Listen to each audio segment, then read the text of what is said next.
அந்த படம் நடக்கலை, வேறு யார் இல்லைன்னு சொல்லியிருந்தா கூட ஓகேயாக தான் இருந்திருப்பேன் நினைக்கிறேன். அவர் இல்லைன்னு சொன்னது தான் எனக்கு வந்து it was like really upsetting.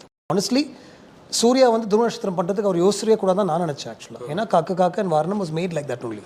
We had an idea, there was a script and then we work at it. எல்லா விஷயமும் நானா பட்டேக்கர், மோகன்லால் சார்ட்டு தான் நான் போய் அந்த ஃபாதர் கேரக்டர் ப்ளே பண்ண சொன்னேன்.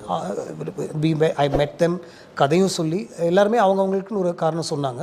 நானா பட்டேக்கர் ஆக்சுவலாக சொன்னார், என்னோட வாய்ஸ் நீங்கள் டப் பண்ணுவீங்கல்ல, என் ஸ்ட்ரென்த்தே என்னோட ஃபோட்டே என்னோட வாய்ஸ் தான், then why would you want me இந்த ஃபிலிம் ரொம்ப கரெக்டாக சொன்னார்.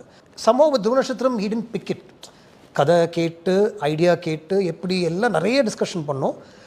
ரெஃபரன்ஸ் பாயிண்ட்ஸ் என்ன இருக்குது அப்படின்னு கேட்டே இருந்தார். ரெஃபரன்ஸ் எல்லாம் இல்லை பிரதர், எனக்கு யாருக்கு தெரியும். I make this film, I have an idea, let's do it. நீங்கள் இருந்தீங்கன்னா நான் வேறு மாதிரி ஒன்று பண்ணுவேன், ஆக்ஷன்லாம் நினச்ச மாதிரி ஒன்று வரும் அப்படின்னு சொல்லி தான் இறங்கணும்.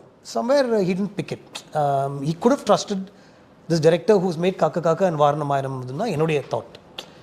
ஃபேவராக கூட நான் கேட்கல, ஜஸ்ட் ட்ரஸ்ட் தான். We did 2 films together. எவ்வளோ தப்பாக போகும் சொல்லுங்கள் அப்படின்னு நான் கேட்டேன்.